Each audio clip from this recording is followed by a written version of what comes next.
Boa noite, bem-vindos a mais uma live do Hospital Moriá. Meu nome é Dinara Tanaka, eu sou coordenadora do Serviço de Anestesia do Hospital, coordenador do Instituto de Sinusites do Hospital Moriá, sobre as doenças de inverno.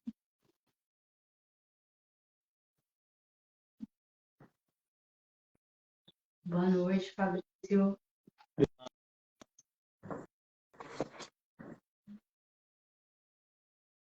Tudo bem? Você me escuta?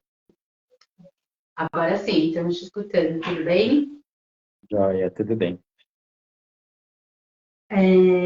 Bom, então dia 21 agora começou o inverno, a gente teve uma estação que estava chuvosa, agora está bem seca, de manhã está frio também, e a gente sabe que essas alterações do clima têm um reflexo na nossa saúde, né?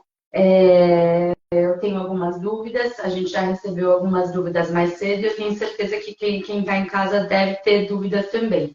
Se você tiver alguma dúvida, manda aqui no chat para a gente que a gente vai responder, tá bom? A primeira pergunta que a gente tem, Fabrício, é se realmente no outono e inverno a gente fica mais doente mesmo. Bom, boa noite, Diná, boa noite a todos que estão assistindo a gente, é um prazer estar aqui. Quando a gente fala de doenças respiratórias, sim, é uma grande verdade que a gente sabe instintivamente, né? Todo mundo percebe isso e é real mesmo. E tem vários motivos pelos quais as doenças respiratórias aparecem mais no outono e inverno, né? Uma delas é porque o nosso sistema imunológico ele não funciona tão bem no frio, né? Então, o ambiente frio torna as nossas defesas menos capazes de enfrentar os vírus, as bactérias e assim por diante. Outra coisa que costuma acontecer é que as pessoas ficam em ambientes mais fechados, né? As janelas ficam mais fechadas, as pessoas ficam mais juntas, e isso tende a facilitar a proliferação também e o contágio dos vírus e das bactérias.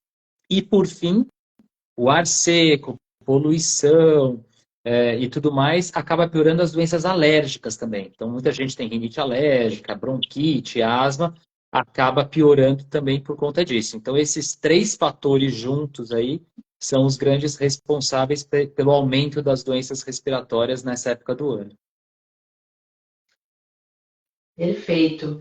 A segunda pergunta é se mudança brusca de temperatura realmente agrava os sintomas gripais.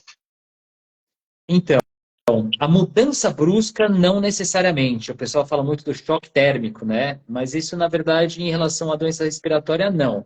O ambiente frio, sim, como eu expliquei, né? Então, quando a gente está num ambiente mais frio, né? As nossas mucosas, né? A defesa aí do nariz, da garganta, vai funcionar pior.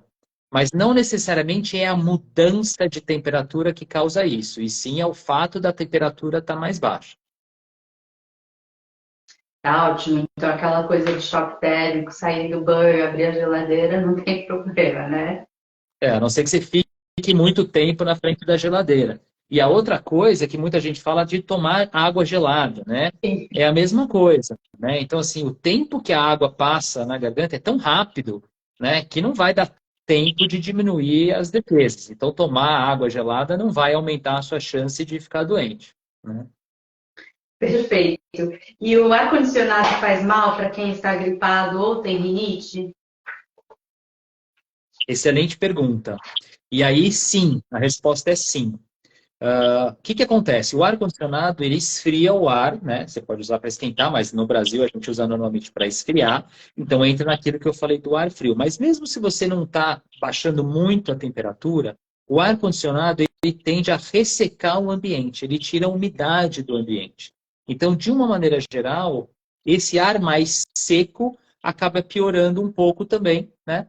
Os nossos sintomas, resseca o nariz, pode piorar um pouco de tosse. Então, para paciente que tem rinite, para paciente que está gripado, realmente não é o ideal ficar exposto ao ar-condicionado. Agora, se o ar-condicionado está com o filtro bem limpo, esse problema é minimizado. O grande problema mesmo é quando a gente tem ar-condicionado e o filtro não está adequado. Isso é muito comum em ar-condicionado central, né? Prédios, empresas, assim por diante, que nem sempre fazem a limpeza tão adequada. Então, aí, além do ar seco, além do ar frio, ele ainda está jogando mofo, ácaros e seja lá o que mais tenha naquele filtro contaminado no ambiente e pode piorar mais ainda, então, os sintomas desses pacientes. Perfeito. Uma pergunta que a gente tem aqui é se o resfriado pode ser tão grave quanto a gripe. Eu acho que a primeira pergunta é qual que é a diferença entre gripe e resfriado, né? A gente acaba usando de uma maneira mais popular, assim, gripe quando é um pouco mais forte, resfriado quando é um pouco mais fraco. Mas se a gente for ver a definição mesmo, o vírus da gripe é o influenza, né? Então, quando aquele quadro viral é causado pelo influenza, aí a gente vai chamar de gripe, tá? E a gente tem os vários tipos do influenza, né? Então, hoje em dia a gente já está mais familiarizado, né? O H1N1, H3N2 e assim por diante. Então, quando é causado pelo influenza, é gripe.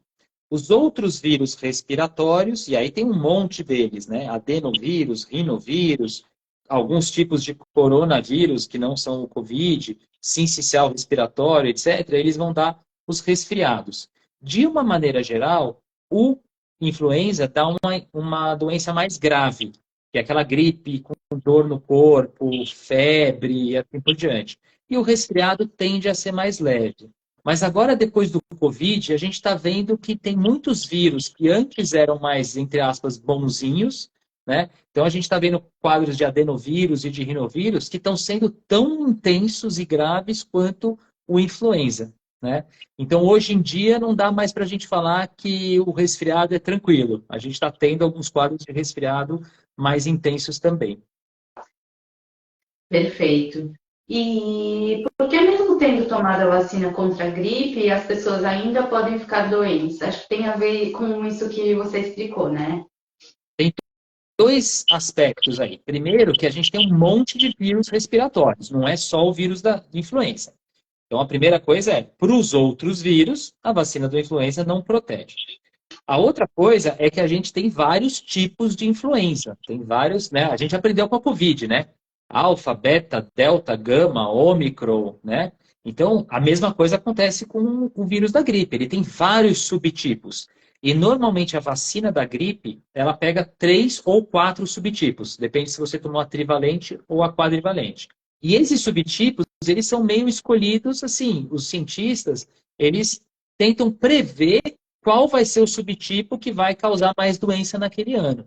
Mas não necessariamente eles acertam e não necessariamente todas as gripes vão ser causadas por aqueles subtipos. Então você pode pegar a gripe por um subtipo que não é aquele. E além disso, uma coisa que muitas vezes as pessoas não sabem é que a vacina da gripe ela demora 30 dias para atingir o seu efeito máximo, né?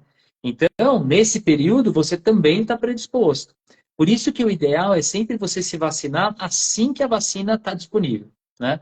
Porque você vai ter esse tempo até ela estar funcionando, e aí você vai realmente pegar a fase do outono e do inverno protegido.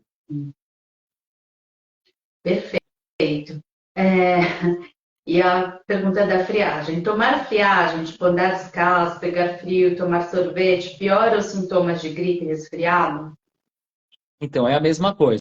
Ele vai diminuir um pouco a sua capacidade de combater o vírus e a bactéria, né? Então, assim, essa sabedoria popular, né, aquilo que a gente aprendia dos nossos avós, né? Você está doente, se agasalha, né, esquenta os pés, faz um escalda-pés, né, toma uma sopinha quente.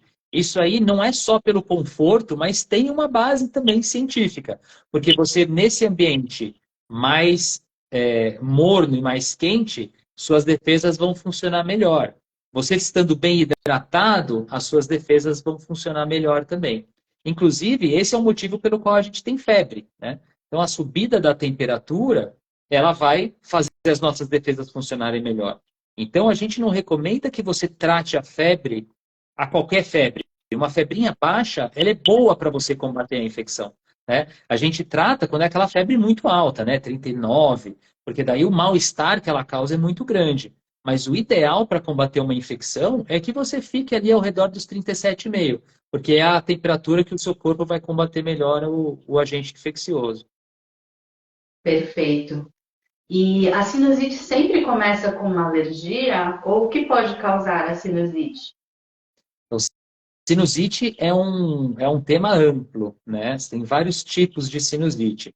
A mais comum é a sinusite aguda, né? Aquela sinusite que a maioria das pessoas já teve, que vem com dor, né? Aquela secreção amarelada esverdeada, da tosse e nariz muito entupido. Quase sempre a sinusite aguda ela vem de um vírus, na verdade, não é de alergia. Normalmente é de um vírus. Então você pega uma gripe, um resfriado que inflama a região dos seios da face. Isso é a sinusite aguda viral, né? Que é muito difícil de separar de uma gripe de um resfriado, porque é mais ou menos a mesma coisa, né? Você tem aquela virose e está ali com dor nos seios, está com o nariz entupido, assim por diante. Quase sempre esse quadro vai se resolver espontaneamente, né? Em 7 dias, 5, 7 dias, os resfriados e as gripes acabam melhorando. Tem uma pequena parcela de pacientes, de 2 a 5% mais ou menos, que essa infecção viral evolui para uma infecção bacteriana, né?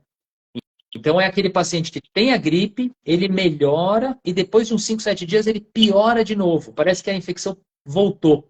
E normalmente é de um lado só, com dor de um lado só e secreção bem amarelada e esverdeada de um lado só também. Essa é a sinusite aguda bacteriana, que é o que a gente costumeiramente chama de sinusite, que é a bacteriana, que é a que vai precisar de antibiótico e assim por diante. Certo, perfeito. Bom, acho que essa também tem a ver com o que a gente discutiu, se existem chás para melhorar sinusite ou gripe. Então, como você falou, quentinho, né? Alivia e melhora a resposta imune local, mas existe algum chá específico, de alguma erva específica que ajude para sinusite ou não? A gente não tem nada muito com uma evidência científica de uma melhora específica na ação contra o vírus em si, né? Então, o chá, ele vai ajudar porque ele é quente e vai ajudar porque você está se hidratando. Agora, a gente sabe, por exemplo, que chá de menta, né?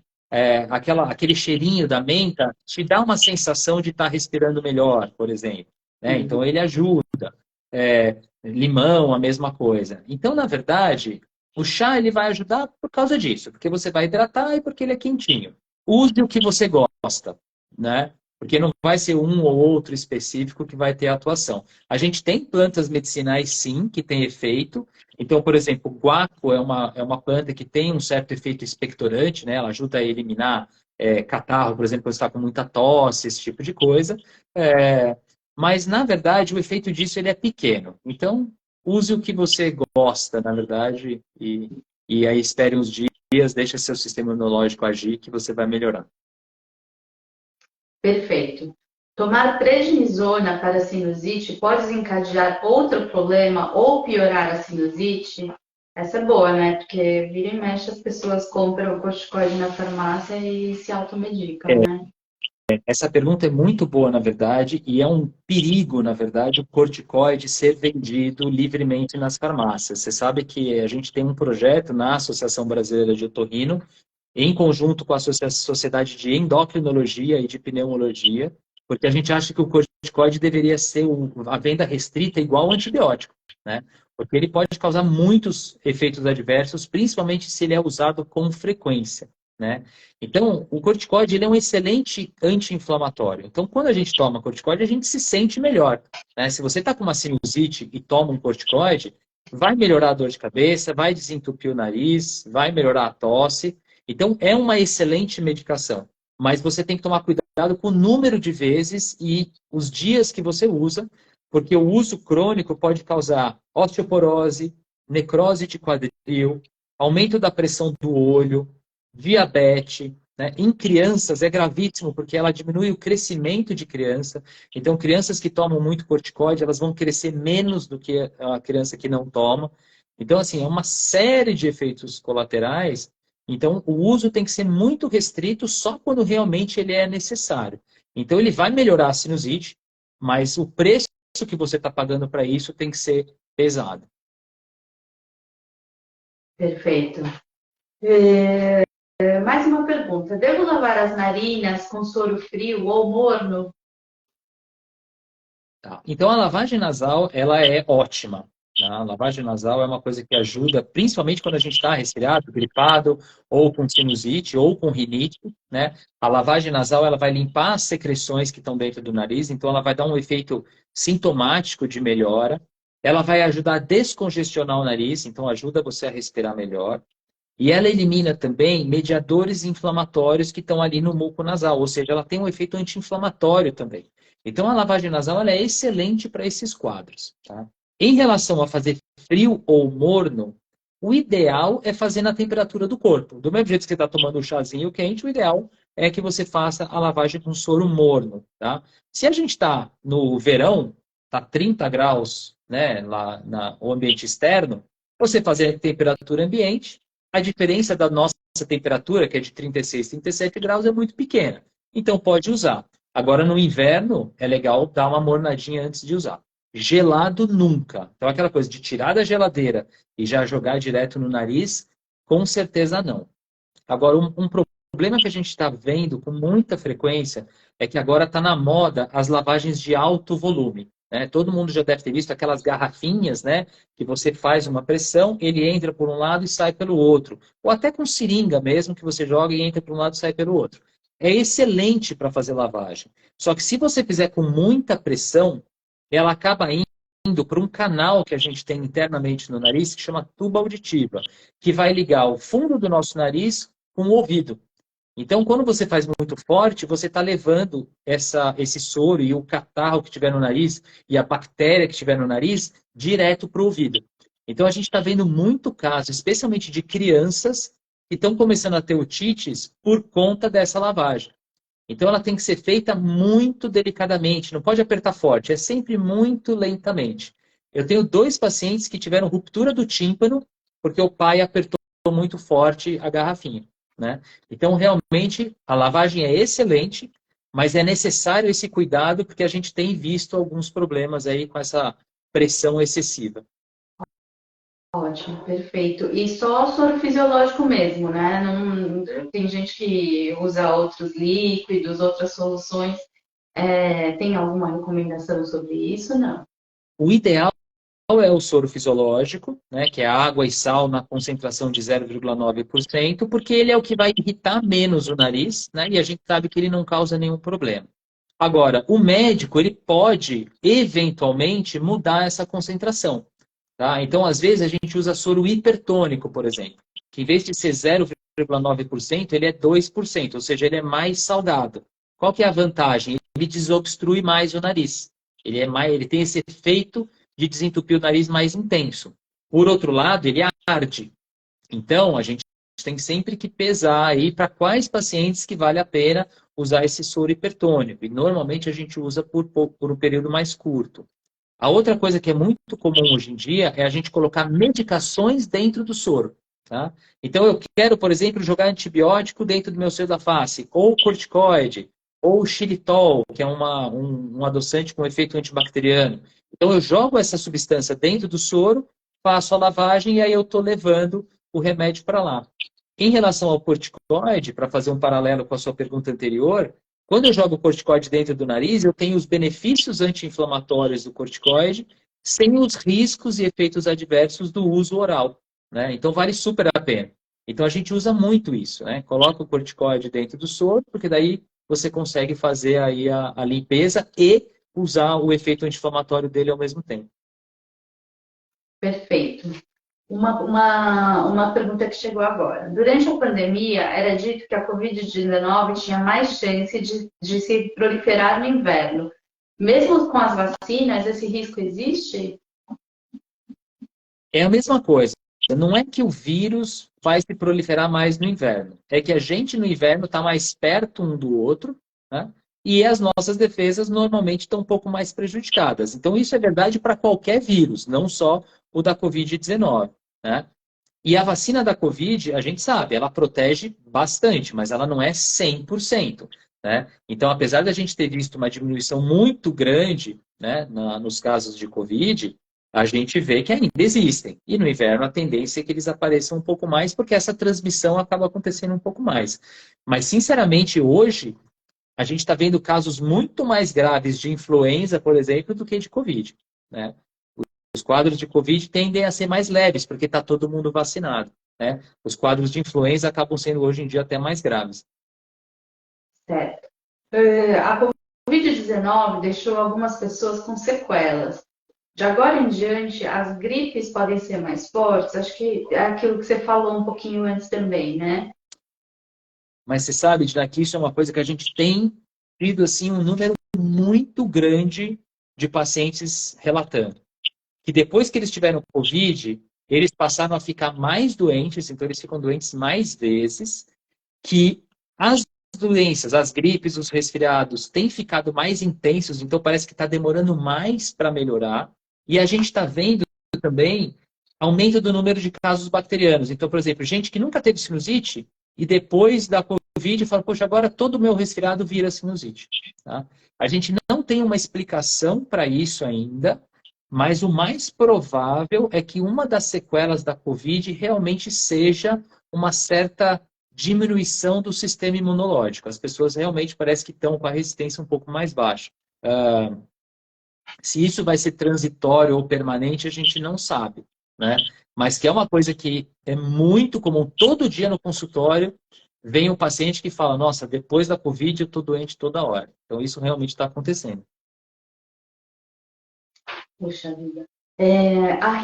A rinite também pode ser causada por bactérias ou é sempre uma alergia?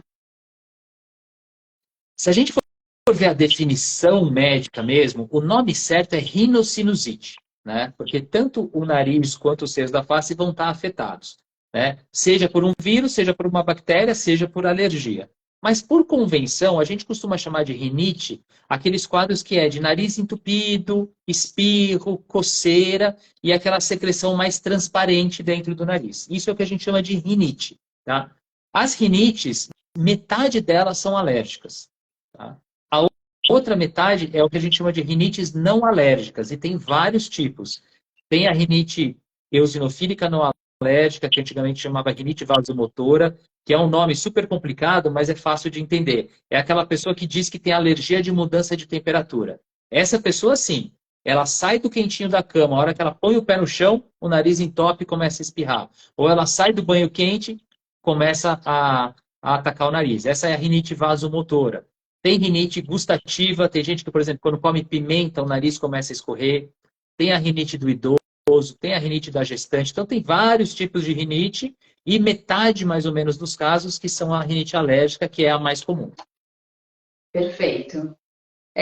Outra pergunta. Tenho sinusite o ano inteiro. Isso é crônico? Sim, sim. A definição de sinusite crônica é a pessoa que tem os sintomas, né? Então, ela tem o nariz entupido, a dor, a secreção, por mais do que 3 meses. Então, se ela tem a inflamação por mais do que 3 meses, ela já tem uma sinusite crônica, tá? Que não tem nada a ver com aquela sinusite aguda que a gente falou, que é depois de uma gripe, de um resfriado. A sinusite crônica é uma doença que tem uma causa inflamatória própria na pessoa, e aí você precisa identificar essa causa e tratar para a pessoa ficar bem. Certo. Aí alguém perguntou, porque a gente falou que ficar com uma febre até 37,5, 37 e pouco era ok, né? E aí estão perguntando, então a gente não deve ir ao pronto-socorro quando tem febre? Não tem uma coisa não tem nada a ver com a outra, tá? Então, assim, a ida ao pronto-socorro ou ao consultório médico, ela deve acontecer quando você está com uma doença que está te causando um incômodo e que tem um risco que você tem que saber como tratar, tá? Então, você vai no pronto-socorro e descobre se você tem uma influenza, se você tem uma sinusite, se você tem uma pneumonia, seja lá o que você tem, tá? E aí, na hora do tratamento, é que você não precisa tomar, por exemplo, uma dipirona ou um paracetamol quando você está com a temperatura de 37,5. Você pode segurar ali, tá? E deixar para só tomar quando tiver 38,5. Mas não quer dizer que você já não foi no médico para saber o que você tem e tratar. Tá? Então, uma coisa é diferente da outra. Isso aí, pessoal. Não deixem de ir ao médico. A Bruna está perguntando aqui: quando falamos em doenças de inverno, pensamos sempre em doenças respiratórias, mas eu costumo ter muita dor de garganta nessa época. Existe alguma relação?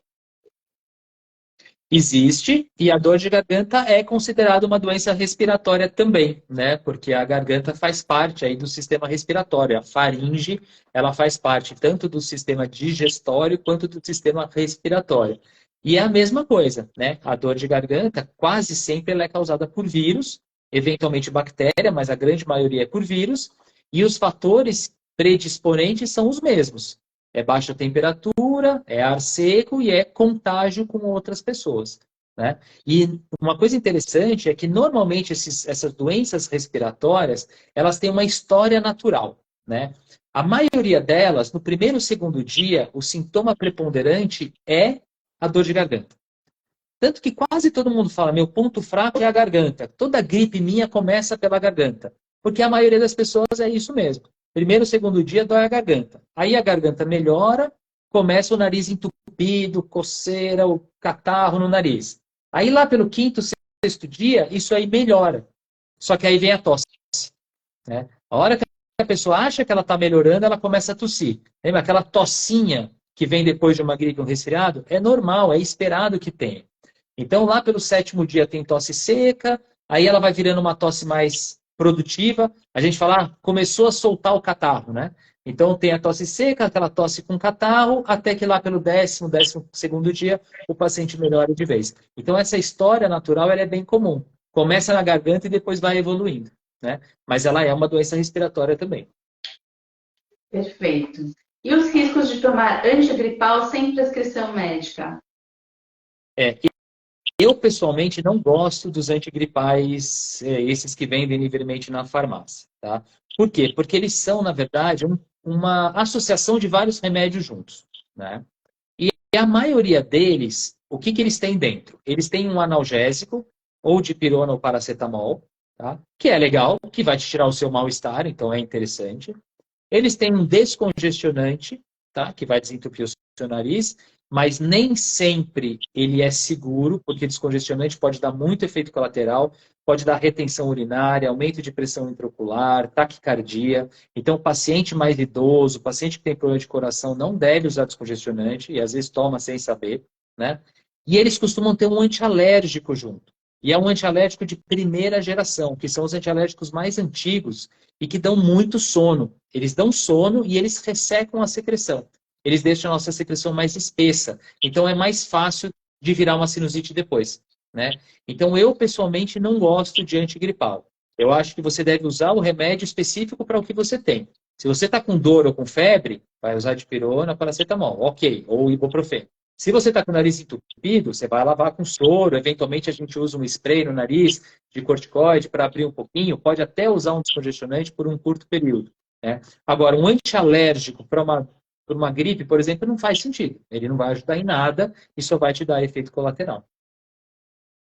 Perfeito. Ó, daí alguém perguntou aqui, e rinossoro pode? E o Sinustrat? Porque só o soro fisiológico não funciona. O rinossoro é uma marca de soro fisiológico, tá? Então, lavagem nasal com soro fisiológico, lavagem nasal com rinossoro é a mesma coisa, é uma marca. É a mesma coisa que aparelho de barbear e Gillette. A gente passou a usar como sinônimo de tão famoso que ficou, né? Mas é a mesma coisa. Então, lavagem nasal, ok, a gente já falou, deve sempre usar. Mas é lógico que ele não vai ter o efeito descongestionante tão intenso quanto aquelas gotinhas de vasoconstritor. Sinustrat, Frin, Sorine, Aturgil, Naridrim, tem um monte delas. Que são ótimas no sentido que você pinga, em minutos você já está respirando bem, né? Só que elas têm um grave problema, elas viciam.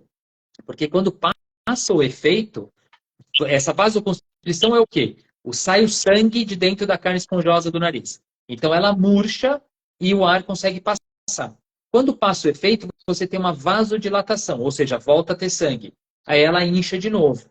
Nessa que ela incha de novo, você tem a tendência de sentir que piorou e usar o remédio novamente. Tá?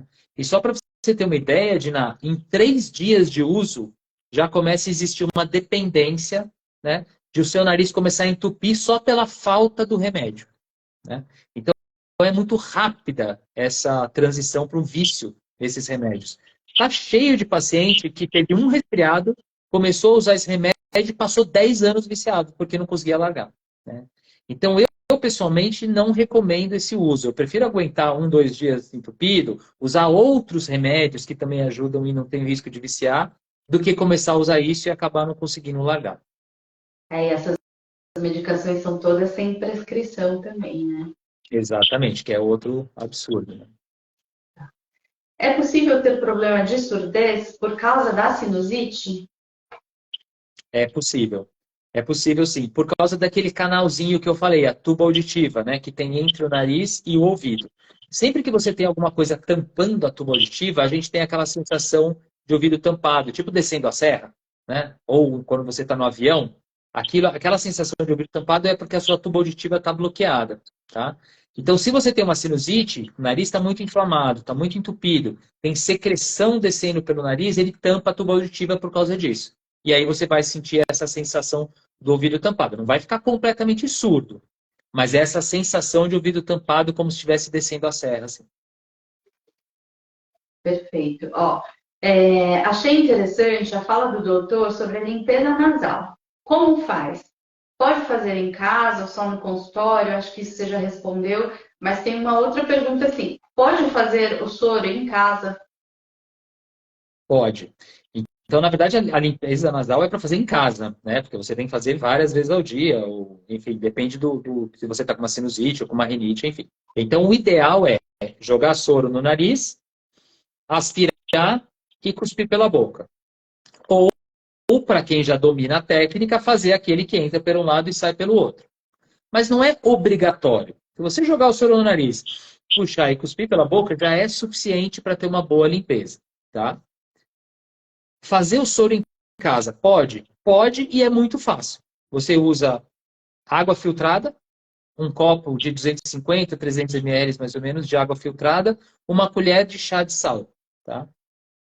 Ah, mas pode ser que não fique perfeito, mas aí um pouquinho a mais, um pouquinho a menos de sal não vai fazer diferença, tá? Então ele vai ficar muito próximo aí do 0,9%, que é o que a gente recomenda para lavagem, tá? Então pode fazer em casa. Qual que é a única? Porém, água filtrada, né? Não pode jogar no nariz uma água contaminada. Então tem que ser água filtrada. Ótimo. A rouquidão deve ser tratada com xarope ou só fazendo gargarejo com água e sal? Tenho constantemente.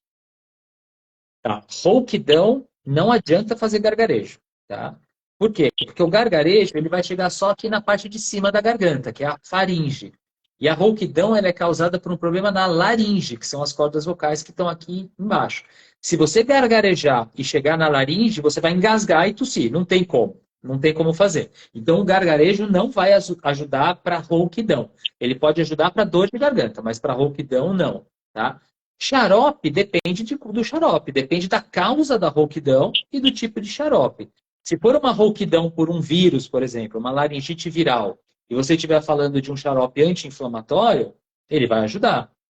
Agora, se a sua rouquidão for por um calo na corda vocal, ou for por um pólipo da corda vocal, ou for por refluxo, por exemplo, que também causa rouquidão, aí o xarope não vai resolver. Então, se você tem uma rouquidão frequente, tem que procurar um otorrinolaringologista que vai fazer um exame que chama laringoscopia para ver sua corda vocal, descobrir o que você tem e aí dar o remédio certo. Isso aí. H1N2 e H1N3 são gripes que ainda existem? E duas perguntas. Se a gente toma Tamiflu para essas gripes e se a gente deve tomar. Tá, então, assim, eu não conheço H1N2 e H1N3. Na verdade, o H1N1 é o mais conhecido, a gente tem H2N3, né? Então, esses são os tipos de antígenos aí do vírus da gripe. O Tamiflu, né, que é o oseltamivir, ele é uma excelente medicação contra a gripe, contra a influenza, tá? Ele é um remédio que mata o vírus, é como se fosse um antibiótico para o vírus, tá? Então, ele ajuda muito. Mas ele tem que ser usado nas primeiras 48 horas da doença, é o ideal, tá? Então, o ideal é, quando você tem uma gripe muito forte, é fazer o teste. Hoje em dia tem teste rápido na farmácia para ver se é influenza. Se for influenza e você tiver nas primeiras 48, máximo 72 horas da doença, aí vale a pena usar o Tamiflu sim. Mas não é para qualquer gripe, porque é um remédio caro, eventualmente pode dar efeitos colaterais também. Então, quando que a gente usa Tamiflu? quando é uma gripe pesada. É aquela gripe que realmente derruba, ou quando é um paciente de grupo de risco, né? Um idoso, uma pessoa que está em tratamento de câncer, alguma coisa assim. Aí você tem a indicação de usar o Tamiflu. Se é um resfriadinho, não precisa. Perfeito. A vitamina C diariamente realmente protege a gente das gripes? Não. Não tem nenhuma comprovação de que isso seja verdade. E mais do que isso, se você tiver uma alimentação saudável, comer fruta, verdura, você não precisa tomar vitamina a mais. Então, tomar comprimido de vitamina C todo dia é um excesso de vitamina C que não vai te causar bem nenhum, ela vai ser toda eliminada pela urina, você está só jogando dinheiro fora. Você comer uma fruta por dia, comer uma verdura por dia, você já tem a vitamina C que você precisa. Perfeito. A inalação com soro fisiológico tem alguma outra função, além da umidificação das vias aéreas? Elas são mais eficazes que a lavagem nasal? São coisas diferentes. Então, para limpar o nariz e os seios da face, o melhor método é a lavagem. Para traqueia, brônquios e pulmão, a gente não consegue lavar, né? Porque se você fosse lavar, você iria engasgar. Então, a gente acaba usando a inalação. Então, são coisas diferentes. Para via aérea inferior, traqueia, brônquio, pulmão, inalação. Para via aérea superior, nariz, seios da face, aí a lavagem. Ótimo. O Marcos Rebelo, que a gente anestesiou e operou aqui no dia 12 de junho, está assistindo e mandou um oi. A Silvana Matos 10 disse: hoje meu irmão puxou uma secreção no nariz que estava impedindo de respirar. E saiu uma boa quantidade de secreção transparente e um pouco de sangue. Isso é sinusite ou é rinite? É difícil dizer, só por essa informação. Teria que ver se ele está tendo dor, se é de um lado só, quanto tempo faz que ele está assim, né? De uma maneira geral, a rinite é uma secreção transparente mais fluida. Normalmente é aquela que pinga, né? É difícil que a rinite tenha uma secreção tão espessa, tá?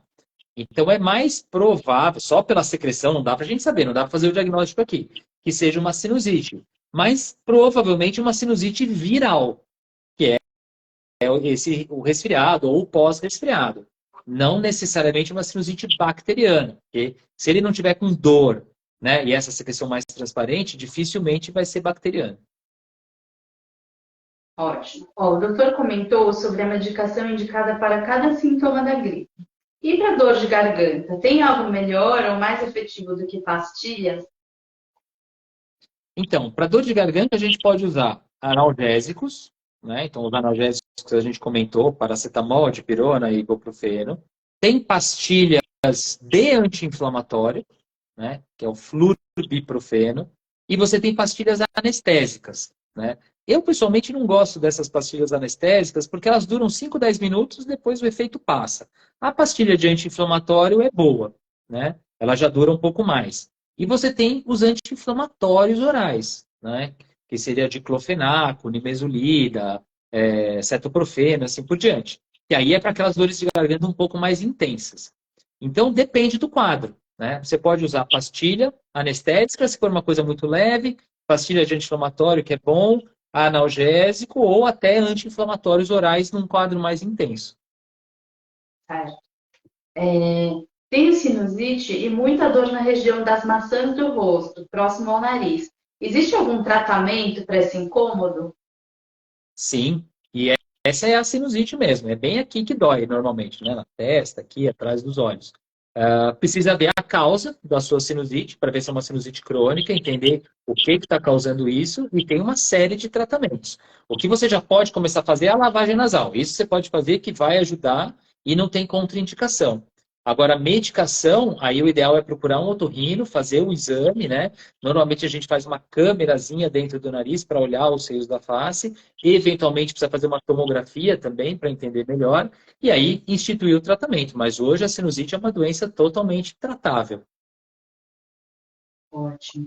Tem problema dormir com ar-condicionado ligado ou a janela aberta? Acho que é aquela coisa do frio e do quente que você já comentou, É, né? A janela aberta depende qual a temperatura que tiver do lado de fora, né? Mas não tem, fora isso não tem problema. O ar-condicionado tem essa questão aí do ressecamento. Ótimo. O Sorini é indicado? O Vic vicia? Então, o Sorini é meio difícil de responder, porque o Sorini, na verdade, pode ser um monte de coisa diferente, né? Então, assim, existem 10 tipos de Sorini. Tem o Sorini SIC, Sorini Jet, Sorini, enfim.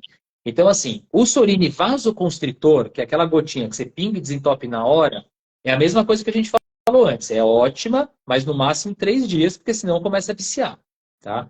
Os outros tipos de Sorini são soro fisiológico também, então aí não tem problema. O Vic é muito interessante, que é o mentol. A gente falou do chá de menta, né? Então, o Vic é o mentol. Ele não vicia, tá? A não ser que você ache gostoso o cheirinho dele, mas ele não vicia propriamente dito. Mas ele também não desentope o nariz. O efeito da menta, e no caso do Vic, é que como ele tem aquele frescor dele, né, meio ardidinho, ele aumenta a sensibilidade da mucosa. Então você percebe o ar passando de uma forma mais fácil. O ar não está passando mais rápido, mas você percebe ele melhor porque a sua mucosa está hipersensível por causa da menta. Então ele meio que engana o seu cérebro para você achar que está respirando melhor. É isso. Né? Então esse é o efeito do mentol. Tá? Ele não vai desobstruir o nariz, mas ele te dá essa sensação de alívio. Mas ele também não faz mal, não vai viciar. Indo nessa esteira da menta eucalipto, tem algum benefício no vapor da sauna para descongestionar o nariz? Então, a sauna, na verdade, é como se você estivesse fazendo uma inalação, né? Você está fazendo uma inalação, então é calor, o calor normalmente descongestiona o nariz, né? O ambiente úmido, que também descongestiona o nariz. Por quê? Porque o nariz, qual que é a função do nariz? Para que a gente tem nariz, né? Se fosse só para o ar passar para o pulmão, seria um tubo só, né? O nariz, ele filtra, aquece e umidifica o ar que a gente respira para ele chegar no pulmão, quentinho, úmido e limpo. Então, por que a gente tem essa carne esponjosa que regula a entrada de ar? Porque se eu estou num lugar que é frio, seco e ar poluído, o ar tem que passar bem devagar para dar tempo dele ser aquecido, filtrado e umidificado. Se eu estou num lugar que é úmido, quente e limpo, o ar pode passar direto. Então, quando eu estou na sauna, que é quente, úmido, o meu nariz vai falar, esse ar está bom. Ele abre e o ar passa. Se eu saio no frio, meu nariz entope para dar tempo do ar aquecer. Então, é por isso que a sauna vai facilitar a sua respiração. Tá? Agora, o eucalipto é só para dar o cheirinho. É só para dar essa sensação de que está passando mais. O que está desentupindo mesmo é a umidade e o calor. Perfeito. Bom, eu acho que hoje a gente vai finalizar o nosso bate-papo, porque está dando nossa hora. Mas, pessoal que tem alguma dúvida, pode postar a sua dúvida e marcar o hospital, porque daí a gente consegue entregar um conteúdo mais educativo e relevante. Obrigada, Fabrício, que é o coordenador do Instituto de Sinusites do nosso hospital.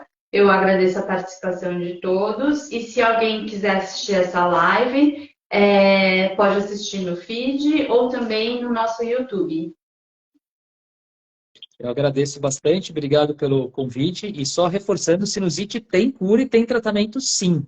Né? Às vezes é super simples, às vezes precisa de um tratamento mais importante. Amanhã de manhã a gente tem uma cirurgia de uma paciente com sinusite, né, Edna? Então a gente se encontra amanhã no hospital. Obrigado, pessoal. Obrigada. Tchau, tchau.